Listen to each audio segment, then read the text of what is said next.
Ooh, and we are off and running, everybody. Welcome, everyone. Very happy to see your faces on screen this evening.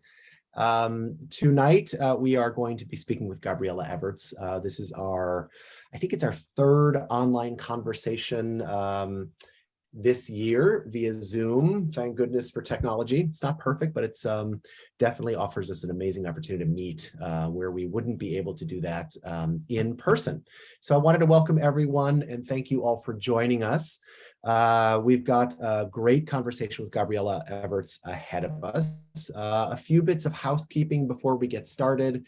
As I mentioned just a moment ago, we are recording tonight's talk. We do that for posterity's sake and to share it out with those folks that can't be with us this evening live in person. So just keep that in mind. You're welcome to broadcast your video or not.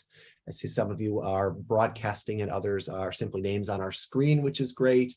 I just wanted to let you know you're just to do whatever is most comfortable for you.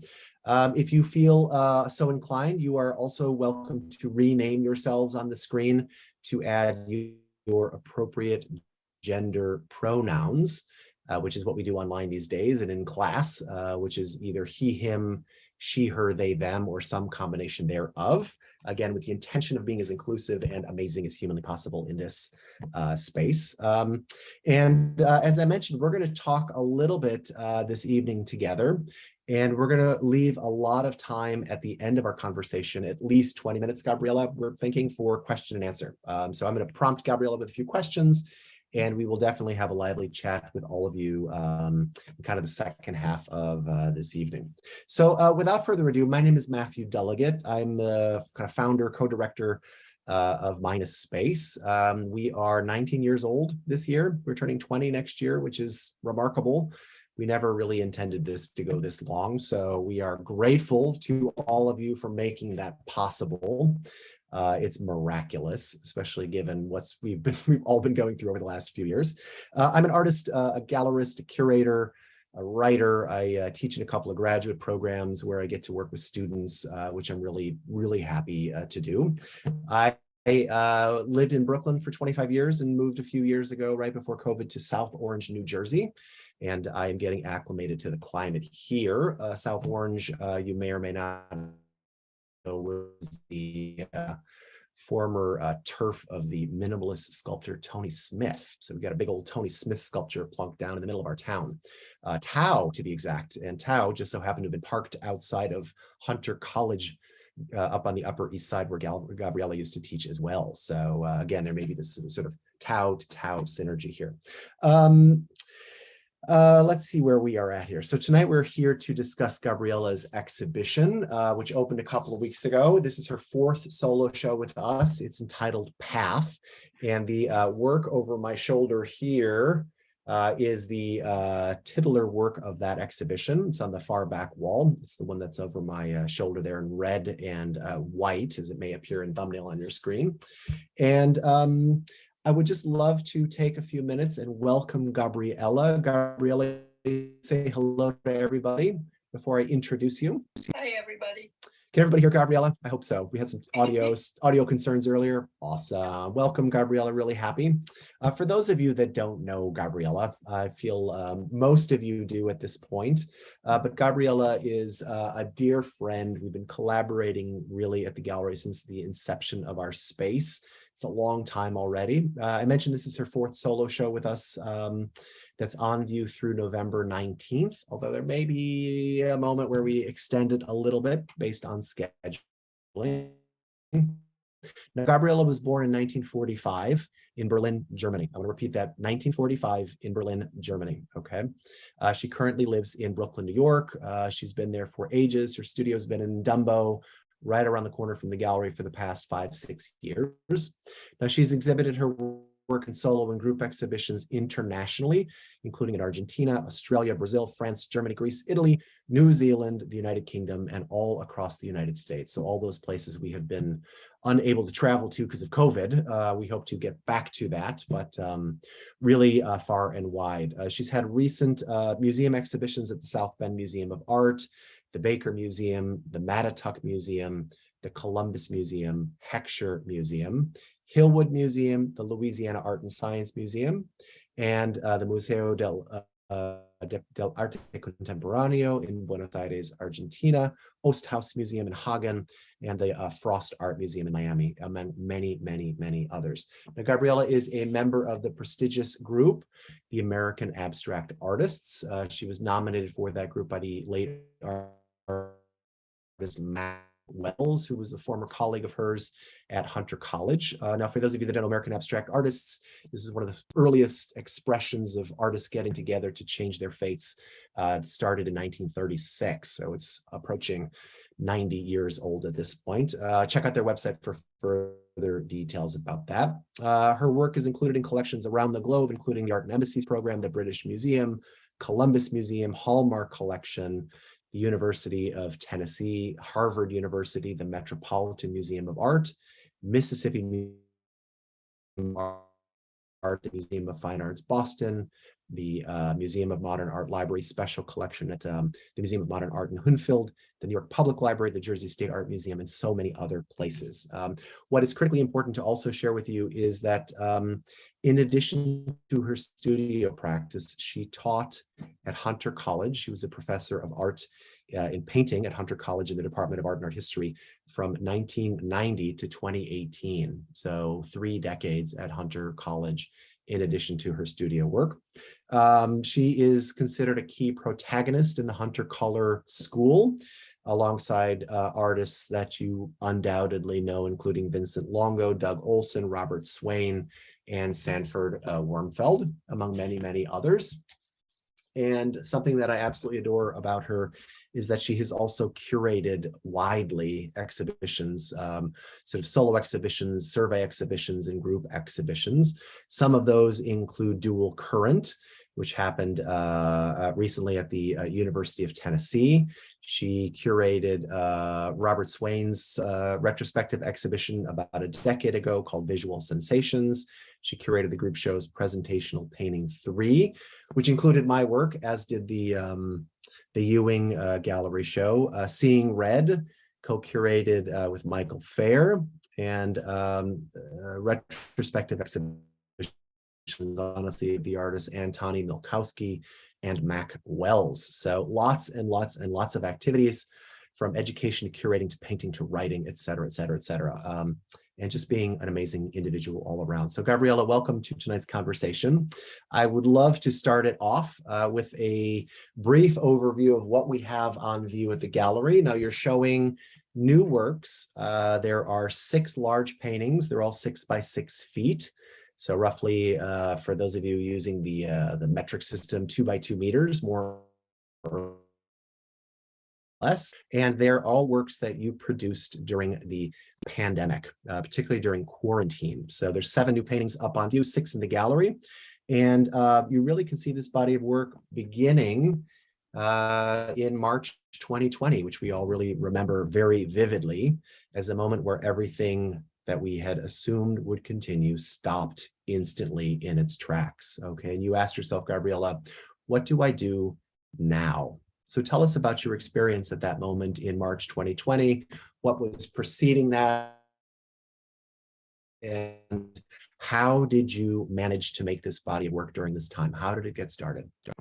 Well, Matthew, thank you for the introduction, and thank you for your artwork and support. I'd like to say a few words before I talk about the paintings. I feel that we are clearly living in a new time. And can you hear me? Mm-hmm. Yes. Can everyone hear Gabriele? Yes. Good. Yeah. Yes. We're clearly living in a new time, different from before COVID. We do not feel the same as before. And it occurred to me, should we think about art the same way we did before?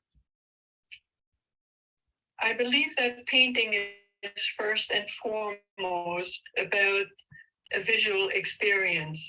It exists for the specific purpose of communication, and an active viewer is essential to its meaning.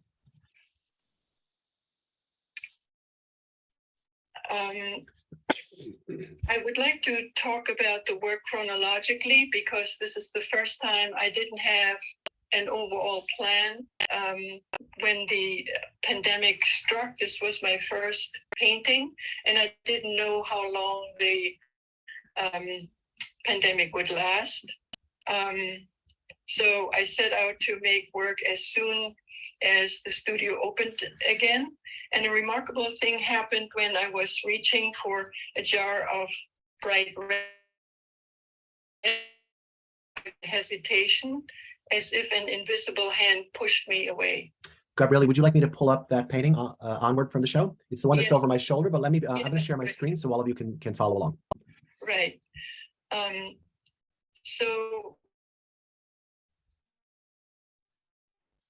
I felt a hesitation as if an invisible hand pushed me away.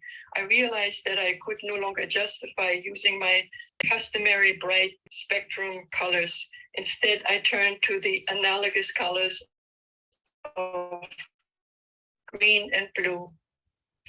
The square format is structured into 3 fields, conveying a sense of verticality. The sense of movement is achieved by interchanging the fields of ultramarine blue on the left with emerald green on the right.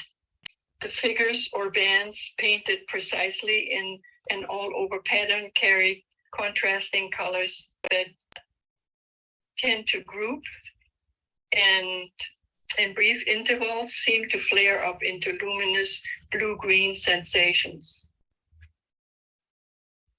The pattern consists of every other stripe being diagonal, which could be seen as more vulnerable versus the straight line.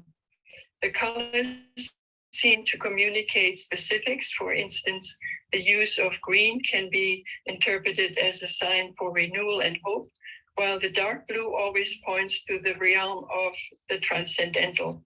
The range of modulation of green and blue is broad.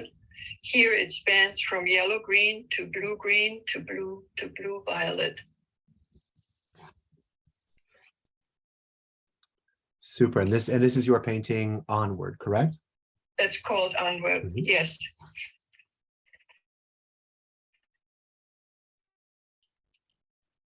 When I painted Nocturnus, which is the one next to it, this was in January, February of 2021. When I painted Nocturnus, reality had set in. The burden of the pandemic, the use of spectrum colors and their joyful brightness impossible to defend. We now face a time of grief and sorrow, learning to live with lasting distress. The means to express this particular consciousness is through color. Reaching back in time, a prehistoric palette of earth pigments appealed to me, green and red ochres, and especially raw umber. These pigments found in a natural state and mixed with binders were often painted in the shadows deep inside caves, a fact that connects us to the first artists. My intention of communicating a sense of continued presence through the ages became a new urgency. The gloomy, passionate color spaces of Tintoretto, which I had experienced in Venice, seemed most appropriate.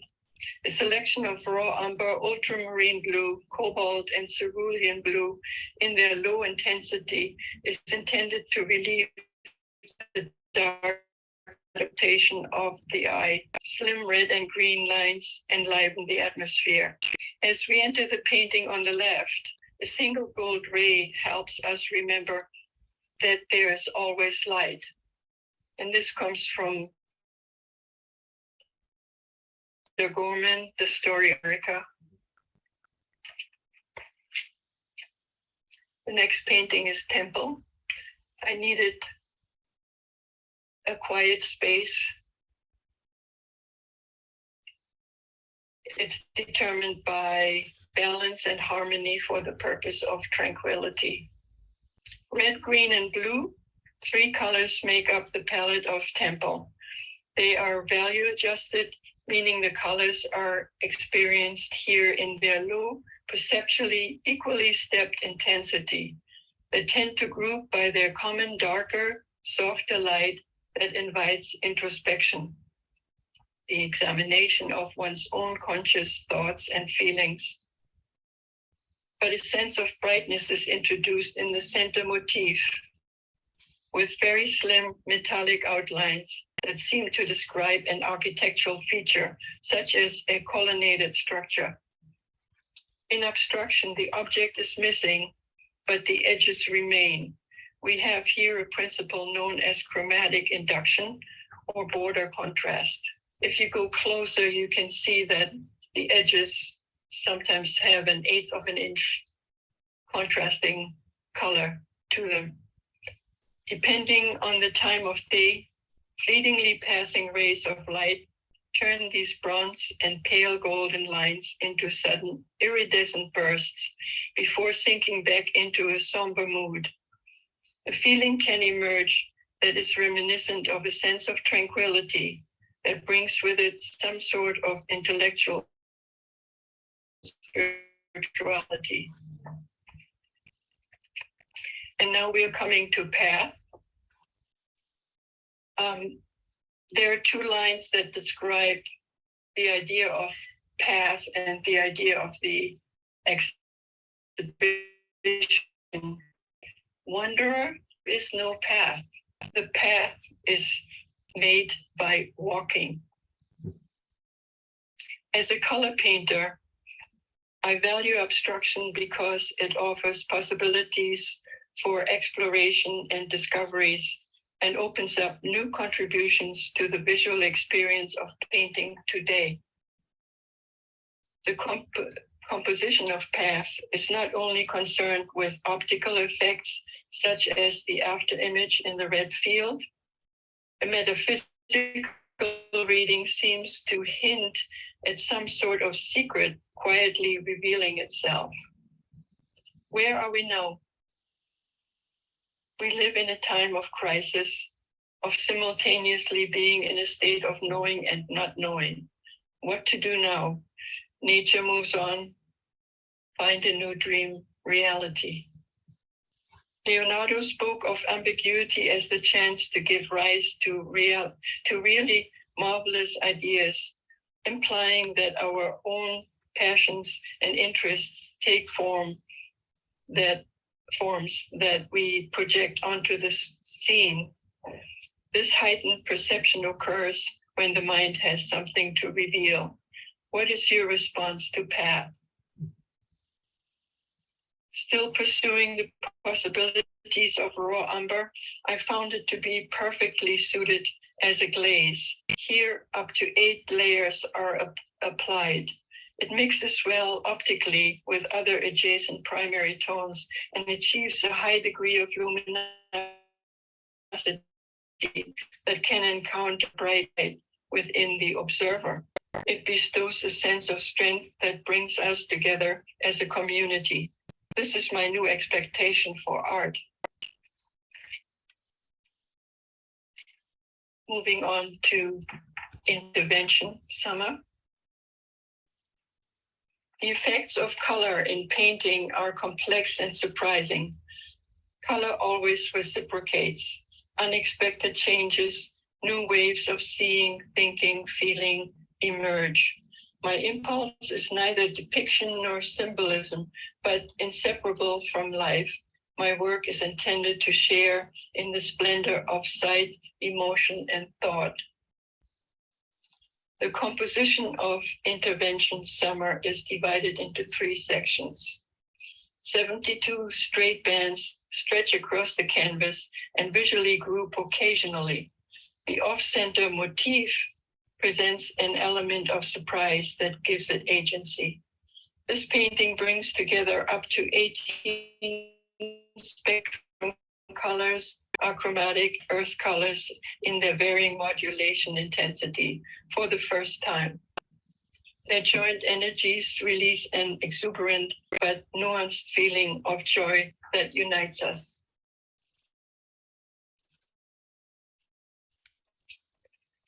The last painting is simply called Intervention. It was painted in the summer 2022. For an active participant, painting is a dialogue engaged in a certain experience of gazing, that is, by prolonged and concentrated looking. For the artist, painting is a means of realizing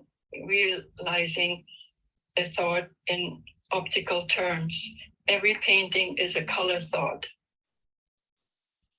In the painting intervention, I seem to have come full circle in my program of embracing the complete dimensionality of color and its sensuous effects. Clarity and complexity come with distance and duration. An active viewer is essential. A palette of raw umber, ultramarine blue, and oxide green forms the fields which flank a luminous off-center column or shaft of light of 10 brilliant, high-intensity colors that sequentially seem to have no particular logic. Two pale golden lines light our path. The beginning lines of a poem by Fenton Johnson were of particular inspiration for this painting. It is called In the Evening. In the evening, love returns, like a wanderer across the sea. In the evening, love returns, with a violet for me. In the evening, life's like a song, and the fields are full of green.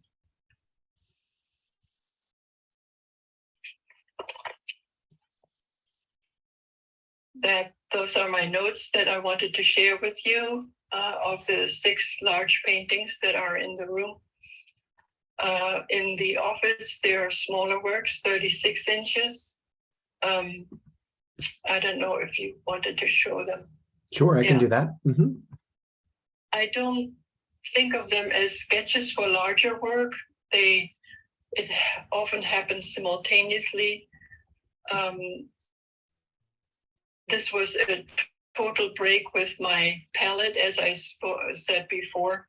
I never used earth colors before because they're by nature just much darker, and I preferred the spectrum colors. But as I said before, the mood was so stark, and we went through so much suffering that I could not justify these bright colors, except for the last painting that I just called, that I just spoke about, where lighter colors occurred. These are works that I did simultaneously with the large paintings, and I really was interested to bring much life and light into these earth colors. So I'm flipping through here, everybody, to give you a sense of the smaller works as well. Some of these are on view in the back office and in our outside windows that face Water Street. Yeah. So this is also titled Path, that is similar to the larger Path painting in the exhibition. Yes. The choice of taking a path leads to action, and I wanted to bring action back into my work. And I'm going to, just for the sake of those of you that have not had a chance to see the show, just scroll through some exhibition images as well.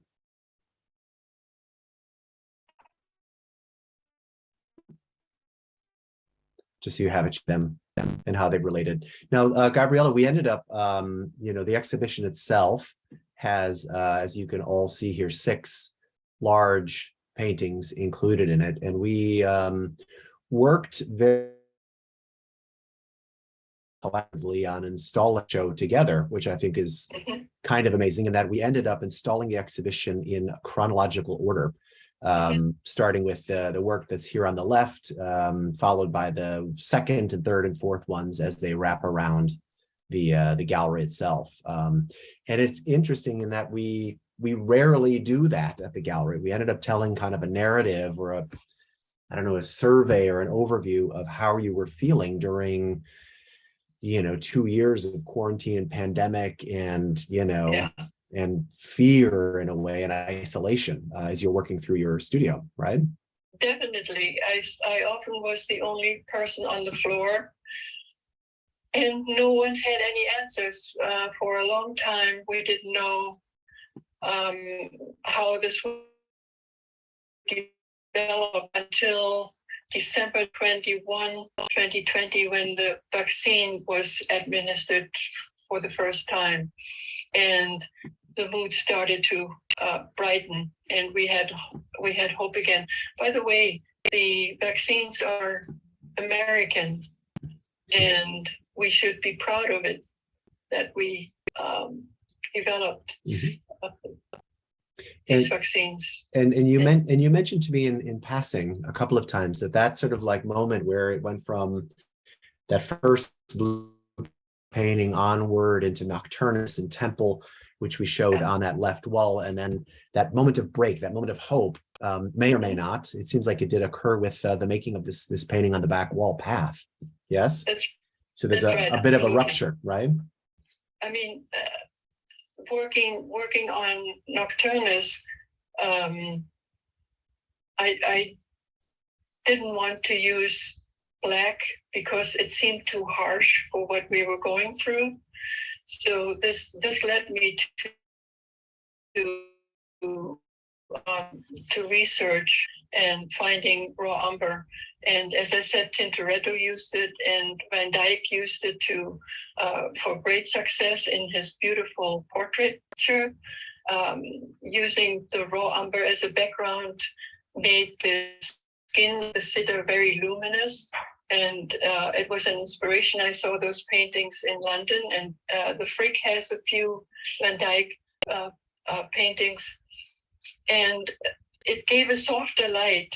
It was still dark, but it was warmer, and I could see my way to make more work based on that experience. Mm-hmm. So this painting here in the center, Nocturnus, really represents kind of that darkest of the dark moments as you were working body at work, right? Absolutely. And then the third one, Temple, was a very personal need for a safe space, a tranquil space where I could hide. So Temple's here on the left, and the great rupture happens then on that back wall. And again, I may be too literal here, but it's interesting how these paintings, at least to me, and viewers that have stepped into the gallery can feel that energy and that optimism shift as they work their way from painting to painting around the gallery space. And we turn on that final back wall, and we have here Intervention Summer on the right side, which is a painting from earlier this year. Am I right?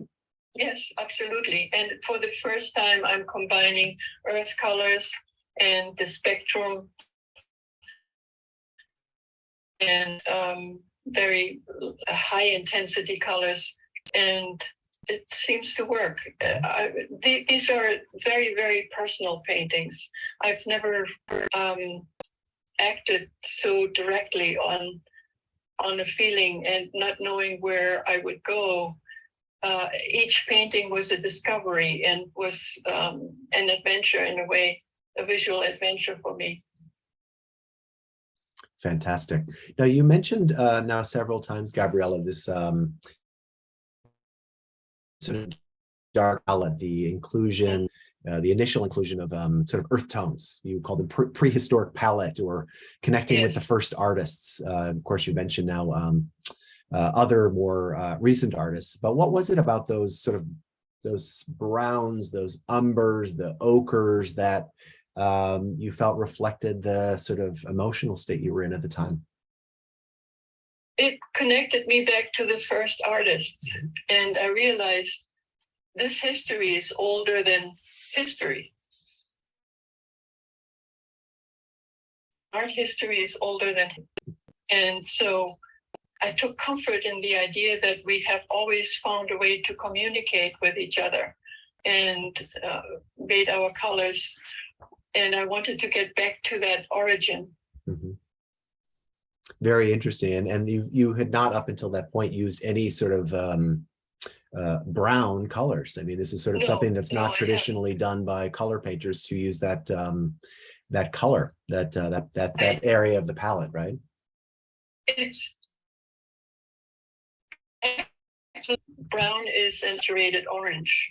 If you're thinking about the color wheel, which was my guide for all these years, and breaking away from that, seeing the organization of color in a different way, was a new inspiration for me, and also adding the metallic pigments to it was very important. Gold is a strange material to use because it reflects the light that is in the room, and it changes, responds to changes. It starts out very bright, but it can get very dull at the end. The same line can change greatly, and it does not relate to the spectrum. It doesn't relate to anything else, and yet it makes a lot of sense. And I needed to remind people that light is always with us. And the gold stands for that. Even in the sort of darkest moment, this painting Nocturnus you cited earlier when you were speaking about it, that I don't know if all of you can see my cursor as I move it, but the line that's on the very left edge of this painting that appears sort of a light on is actually a double line. And that little zip of gold in there is 1/8 of an inch, Gabriele? 1/8 of an inch, right. Over a 6-foot painting that you notice, but you don't really notice. You sort of feel that it's there. And it's the only instance of gold in this entire painting. Right. So it's this sort of very interesting kind of moment that's there, but you don't really see it. You may not see it right away. In Temple, it becomes more dominant. It becomes a motif, and while I'm waiting for the color to dry, I often like to read, and my favorite books are on Egyptian art, and I think it comes through a little bit in this painting. And in earlier works, you also looked at, not this body, but 2 bodies ago, or a body of work and a half ago, you were looking at the Roman frescoes at the Met, with those black rooms that they've got with these very fine, the matte black walls with these very fine architectural lines. Yes. Illuminate space or decor of some kind. Yes, that was a bedroom from the 1st century BC. It's in the Met, and that inspired the very thin lines. It was a room that had very dark, almost black walls with very thin architectural lines inscribed in it, and it's so stunning. If you have a chance, go see it, because you don't expect such a dark around you, and you'll feel comfortable. Mm-hmm. Absolutely. And every time Gabriele and I know this, but every time I go to the Met, I'm often the ancient Greek and Roman work. And that's one of the stopovers, just to pay homage to the ancient Roman painters and to reconsider your paintings as well in that context, which is marvelous. Yeah. Now, one of the things that you have done over the last 2 shows with us is that you have increased the size of your paintings, not by much, but by a little bit. So the earlier works that were considered sort of large and you'd worked on at that time were 5 by 5 feet. Now, over the last 2 shows, you've increased it slightly to 6 by 6 feet, but the effect is profoundly different. And you talk about scale, and you talk about size, and you talk about color as impacting the human body. Can you speak a little bit about the size of these paintings and why they need to be in this sized container?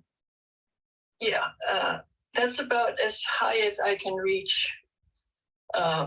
Is 6 feet, but it makes a big difference in terms of getting a sense of the color. When you make a very small work, you tend to slip through it with your eyes, but when it's large, it's challenging you much more, and you need to face it and deal with it. And so I feel that color painting, if it wants to be if it wants to have an impact, needs to be as large as you are, or larger. It has to do with the empathy. There are theories that we project ourselves onto forms, and I wanted them to be straight, these lines to be straight, so that we straighten out in front of the painting and take some strength from it. Fantastic. And I love that that's really sort of the mission of these new paintings, which is to take strength in a moment of weakness, or in a moment of being challenged, in sort of the middle of a probably the greatest challenge we've had in our lifetimes, each of us, where we shared it together. It was global. I don't think we will forget it too soon. Yeah. Not like other disasters, which are horrific but local. But this involved all of us. All of us had that experience. And I was thinking of Carl Jung and the collective unconscious, which I used to study in the 60s, which was very interesting. And it's coming back to me. These experiences should bring us together and make us more concerned with each other. Yes, and that's, I think, a really amazing kind of purpose of these paintings. We don't actually talk about all that much in terms of like what the values they embody and what the role you see them playing. You mentioned in a conversation earlier that they hopefully bestow a sense of strength that brings us together as a community, and that this is your new expectation for your work and probably work in general, that it plays this sort of larger connective social role. Am I right? Absolutely. It has a function, and especially after going through a horrific situation like we've been going through, there is a place for art that cannot be filled in any other way. And I have high hopes for it to bring us through this crisis. I love that. And I feel that that has been expressed to me by every visitor to your show, certainly, that they're feeling the kind of energy, the emotive quality that these paintings exude. They can't quite describe it. They can't quite put a finger on what it is, but they feel it. They feel it emotionally, they feel it intellectually, they feel it in the body because of the scale of the works. And it's an interesting continuation of the kind of responses I've been seeing from visitors to the gallery who, when we were all under pandemic lockdown and quarantine and limited this and limited that, when they, when folks first returned back to the gallery, I had a number of people literally weeping to be back out again, just experiencing what they had taken for granted for so long, which is to see exhibitions and meet artists and hear you speak and to see works in person again. That was a huge gaping hole that was missing. And I am seeing that expressed in your show as well. Thank you.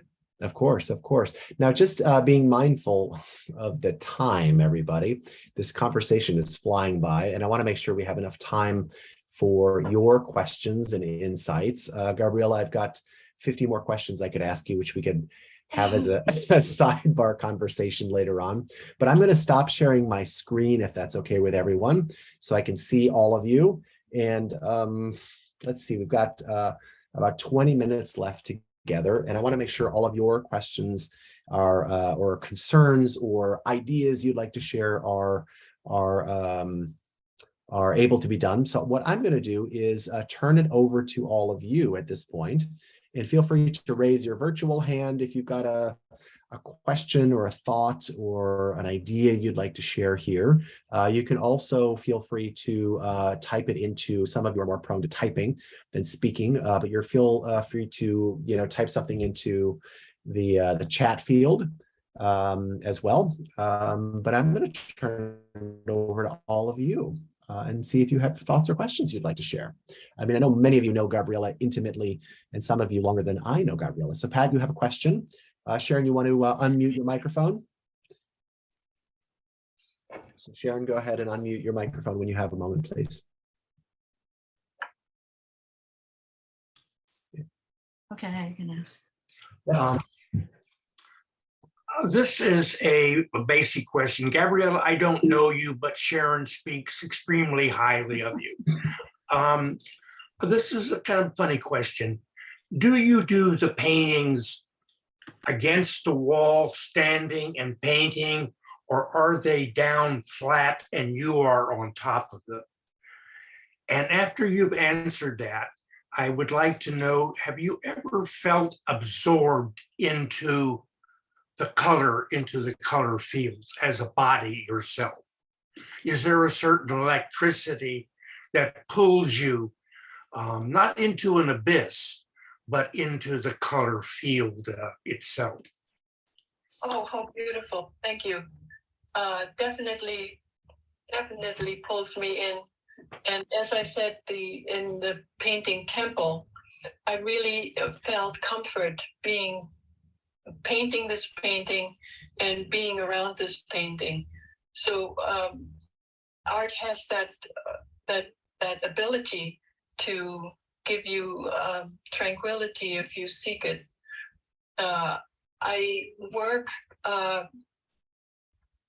the wall for the large works. For smaller pieces, I work on the table. When I work on the large paintings, I work from left to right. That's why, I have the gold line starting out in a certain way. I see how the colors come together and how they sometimes group. And so I have to stand in front of it to see it develop. Most of it is taped. So at certain points, the work is covered and I'm not sure about the effect. So I'm working maybe 1 foot into the work, take all the tape down to see how the colors react to each other. You can't predict that, and you can't make little sketches to see how that happens. You have to be there and let it develop as you paint. Thank you. Thank you. Good question. Oh, I'm sorry, Gabriele. I just had a sort of a follow-up question to Pat's question, which is there a difference for you between the larger and the smaller works in any measurable way? Yes, I love painting large works because, as I said before, give color the chance to enact with you and feel a blue, feel a green. That's very important, and that requires a certain size. When you work smaller, you just have to get closer to it to get that same sensation, and both are valid forms, of course. Mm-hmm. Great, thank you for that. It's my personal preference to work large. It probably comes from my first visits to MoMA when I first came to this country. There was one room, they have shifted it around several times since. This one room had Jackson Pollock, Hans Hofmann, Clifford Bill, and maybe one more painter. And these paintings were large, as you all probably know, and they had such an impact on me. This is what painting is all about. And I'd never seen a Jackson Pollock before, and it was so exciting. So the size has a lot to do with the way color can affect your experience. Thank you for that. Are there other ideas to be shared, questions you might have of Gabriele? Barbara, looks like you're, no. Since you mentioned it, as we wait for questions here, Gabriele, you mentioned coming to the United States. When was that? The 29th of May, 1965. Mhm. And what brought you here from Berlin? Curiosity. Mhm. I didn't have a plan. I did not want to be famous. That I was very curious about American culture. My mother gave me a book on my 17th birthday, On the Road by Jack Kerouac, and that was such an amazing impact. The freedom that was expressed in that book made me curious about what culture produces this kind of work. I also had read Hemingway, and his economy and understatement was so interesting to me. So I just came here with the idea to travel for a year, look around, and then go home and get married. And that didn't happen. So you ended up staying, am I right? Clearly, yes. Ended up staying, and I was always interested in higher education. And so after a year being here, I enrolled at Pratt Institute and then switched to Hunter. And my first degree is, my bachelor degree is in art history, because I had no idea how you can afford a separate space, a room of your own that's called a studio. So I graduated in art history. But you know what Kandinsky talks about, that inner necessity, it kept nagging at me. So I enrolled again at Hunter in the graduate school, and graduated in painting. And still, it took quite a while for myself to call myself a painter. And when did you call yourself a painter? Before we move on to Roman's question, looks like Roman has a question. Well, I started to show my work in 1990, after I walked out of, good paying jobs. I needed to be a painter, and it was a long struggle. But all that experience is in the paintings, I believe. So I'm very good. So Roman, thank you for that. Roman, looks like you have a question. Please go ahead. Yeah, so hello everybody. Can you hear me? Yes. Yes, we can hear you. Okay, so first I want to introduce myself. My name is Roman Lang. I'm a painter from Bonn in Germany, and I'm following your gallery and also Gabriele's work because I met last year Tom Zinser in New York. And so that's the cause why I'm participating now. And I have one question to Gabriele. I studied, although I studied in Munich at the academy with teachers like Sean Scully or Jerry Zenyuk or Günther Ferg, all of them abstract artists, I still have the feeling that it's more complicated and hard to get in the market or to get,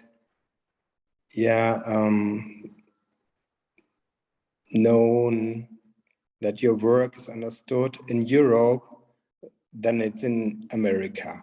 Can you share this impression in a way? Because I mean, you have the experience going there much more longer, for years, to America. Well, guten Abend. Hi. Really don't know the European scene. I show in Europe, but I'm not really familiar with what's going on at this point in Europe. I can't really talk much about the market. I'm just not interested in it. Yeah, same with me, but just I want to refer to that. It's not, I'm not so interested in selling paintings. I'm interested in getting an audience, because all of that, what you're doing with your paintings, as well what you told about, what made me also, or what gave me a lot of hope is your works are so connected to the old tradition of abstract painting on the one hand side, but also filled up with so much hope and thoughts about the present and the future. And I love that it's possible to express all these tradition, but also future through abstract painting. I like the way you talk about the work. Thank you. You know, if you are a painter, you must paint. And either they find you or don't. And I'm sorry, that's the reality for me. For 20 years, I worked by myself on Long Island. Mhm. It was a 2-hour trip. No one knocked on my door. And I worked by myself and developed my language. And I thought of myself as an underground painter, and I made my work. And I think you should follow your inner need, and it will make you happy. Yeah, I mean, I'm doing that as well since 30 years in a way, always being where I'm coming from, which is not, in that sense, the education from my parents. Also, I never had been in contact to art scenes or anything like that. I'm coming more from the punk scene, coming more from the graffiti scene. And what I took over from that times is the idea that all parts of art, even if it's in a way design or graffiti or architecture, should stay in a way on the same level and can learn from each other. It's a democratic thought in a way, and I'm fighting for that idea, yeah, since my puberty. Yeah, yeah, and but thank you so much for telling me what I always thought about. Just believe in yourself and do it, even if nobody comes around and knocks about, on your door. That's so great. And your work, which I can see here in the background, yeah, is the best proof for it. Have trust in the process. Thank you. Thank you for that, Rob. Much appreciated. Glad you could be here from Germany as well. Thank you. Are there other thoughts or questions? Yes, Chris, go right ahead. I'm interested in your work has such consistency without a break. I wonder how you deal like with the emotional part of yourself and painting. I mean, do you meditate into it, or it has to be some mystery here that you could tell us about. I mean, the work has such consistency.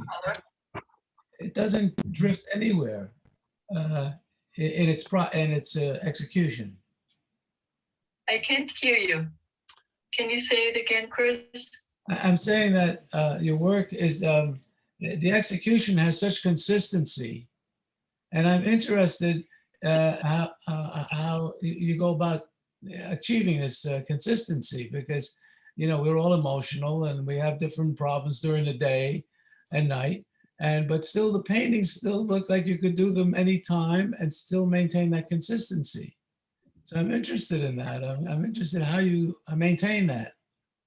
It was a slow development. I started out learning about the colors, and I had squares. I work with squares and structures, and I wanted to see what color can do and how it functions.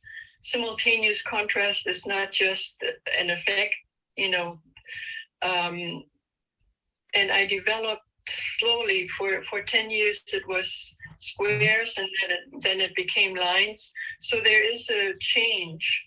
And first they were never didactic, but they were, they were dealing with what color does and on to what scale. And very, very slowly, the door opened to my feelings. And this work is really the first one that is full out feeling, which I allowed myself to do. I'm coming from a school that said, feelings are not part of the equation in the discussion. And I'm sure you remember those days.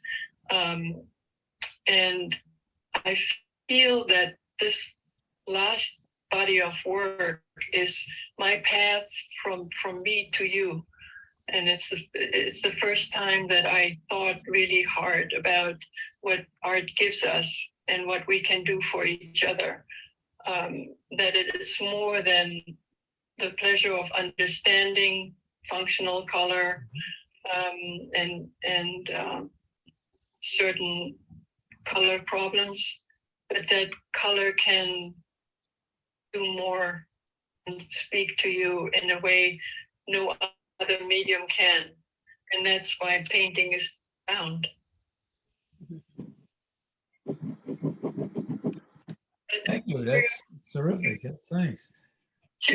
I marvel at your at the execution of the works. They are so consistent. Yeah, I had in Berlin was as a draftsman. Uh-huh.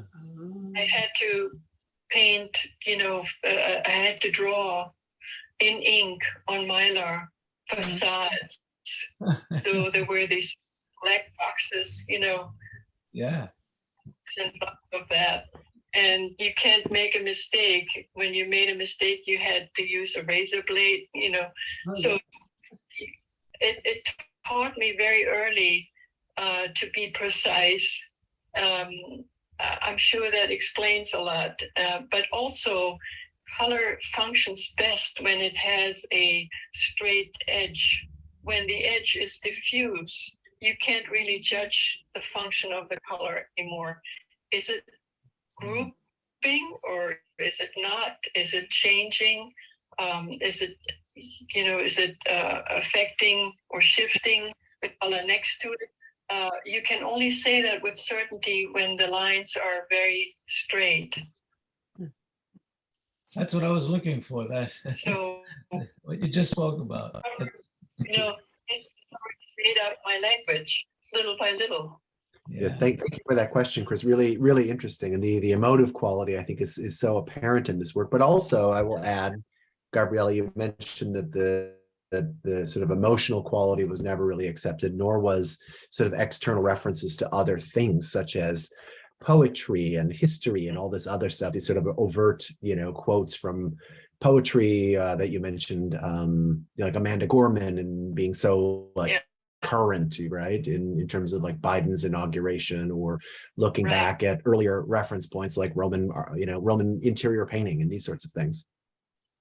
As you experience this world, you realize that it's all connected. You don't see it in the beginning, but it all comes together and this is how we make sense of our lives. Yeah. Thank you for that, Gabriele. So keeping an eye on the time, I would like to thank all of you for being here today and joining us from all over the planet, which I really appreciate you being up.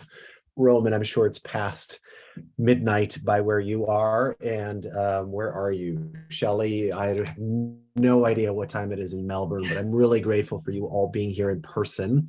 And for those of you that joined us late, I am recording our conversation this evening. We'll make that available through our website shortly, and please share it widely.